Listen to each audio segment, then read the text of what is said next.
Well, hello there, everybody. That should have me in frame. Should have. There we go. That should be him. That should be better. Well, good morning. Monday morning. I wish it were a good morning. Oh, God, lousy day for me, but guess what time it is, boys and girls? You guessed it. Week 7 for a loan. No big revelations this week. A lot more of the same from last week, actually.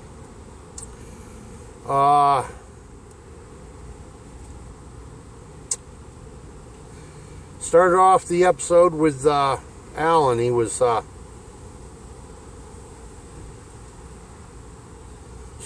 Sam was planning on trapping some mice he had seen. Paiute deadfall. Well, if you're going to trap mice or squirrel, that's about the only trap you can use that's in the wilderness. Nothing else is going to work because they're just too small. But you know what, Sam? You can adapt the Paiute, or you can use a different style of trap and get even bigger game. That would have been the route I would have went. Bigger game. On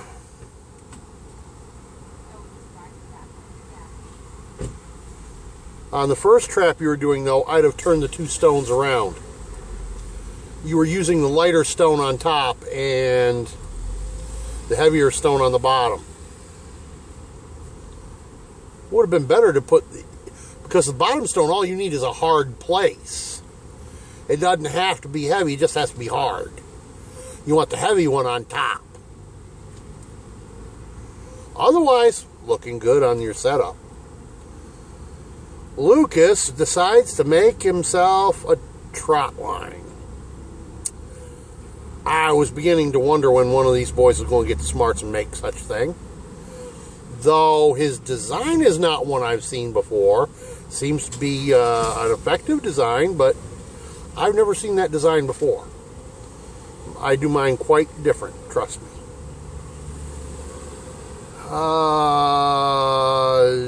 Day 1 on the traps for Sam, he didn't get a thing. And I got a question. Why is he not fishing as well? We saw he had a fish. We didn't see how he got it. I'm not sure he's actually trying to catch him. I think he managed to catch a hold of one that was up on the shoreline. Maybe caught by a bear. I'm just spitballing here. I don't know for sure.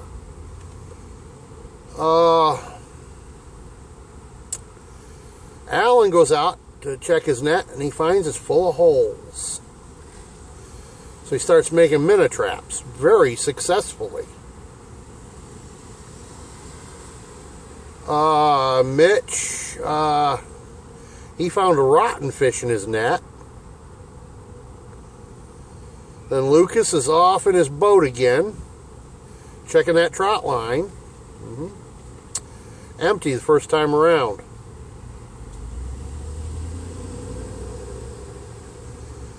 He's talking about how he's losing his confidence in himself and how he's lonely. He may be cracking up. Afraid Luke might be the next one tapping out here. Mine's just an opinion based on things he himself has said. Then again, Mitch is talking in the same manner. I really didn't expect that part, but Alan goes around checking traps, and all 4 of them are full of minnows.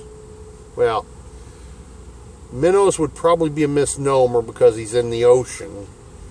So there's some sort of small fry ocean fish.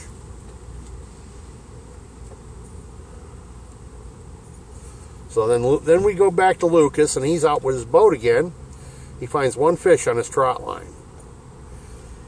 You know, I chafe at calling it a trot line because it really isn't a trot line.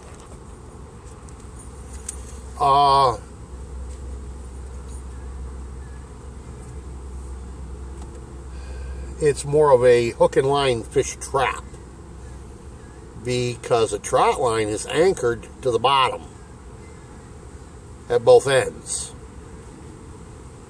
and really is best served putting it out during low tide, so that during high tide the hooks are in 3 to 5 feet of water, 6 feet of water, and your main line is anchored right to the bottom of the water, and you have little tag lines going off of it with the hooks on them. Now, that's what I consider a trot line. This thing with the floats he's got, well, I'm not just sure what you'd call it by rights.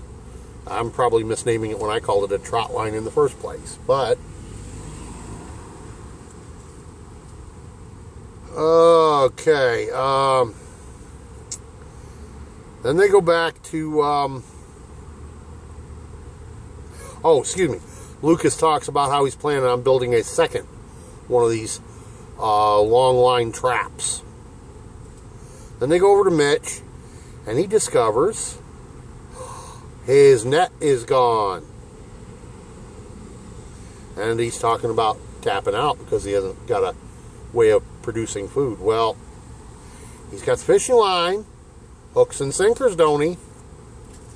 I think that was part of what he chose. And we move on to day 25, and Alan starts work on a bigger trap. A lot of work for a little fish, he says. I would point out to him it's a lot of work for a lot of fish. It's a pretty good sized trap he's building. And a good design. I've never actually made a trap of this type myself, but I've seen and worked with them made by other folk. I had some opportunity to work with a few not too dissimilar from Alan's trap years and years ago. An uncle who was using them up in the provinces. They work. They ain't pretty, but they work. And I would say to Alan, get thee busy and build you 3 or 4 more.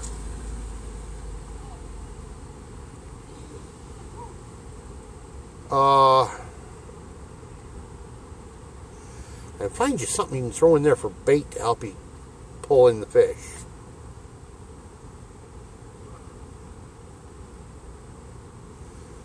I will say this much, Alan, your design seems a lot better than one I saw displayed on Sigma 3.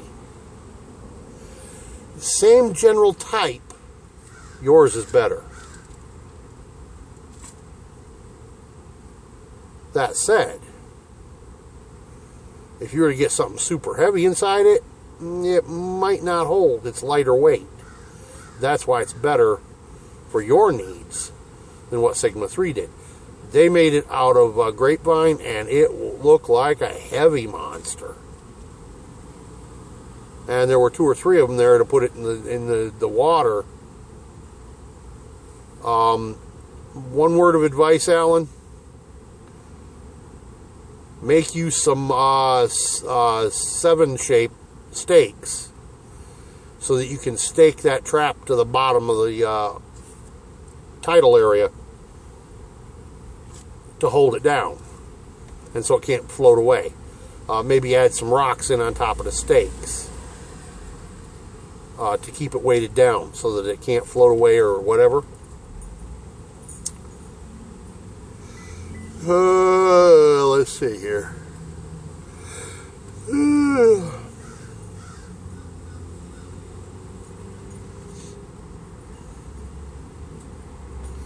Yeah, Alan's talking about taking the fish trap home after the show.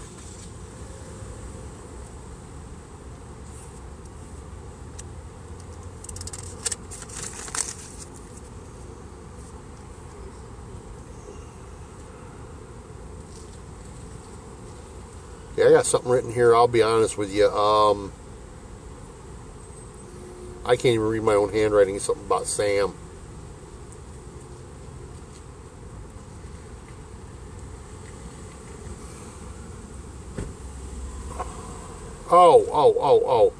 Sam didn't have anything positive to report.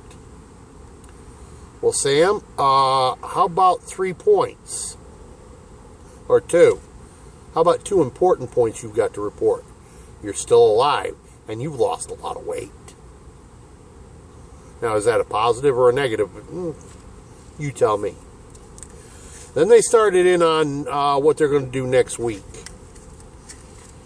And I think we're really going to see somebody tapping out in the next episode. I really think it's going to come down to Alan and maybe one other guy, and we'll see which one is which. Because, like I said, we've already got 2, Lucas and Mitch, talking about tapping. Lucas, excuse me, not Lucas, Mitch. Your channel is Native Survival. So why is it a white bread boy came up with a design of a First Nations fish trap and you haven't? Think about that one. Peace out.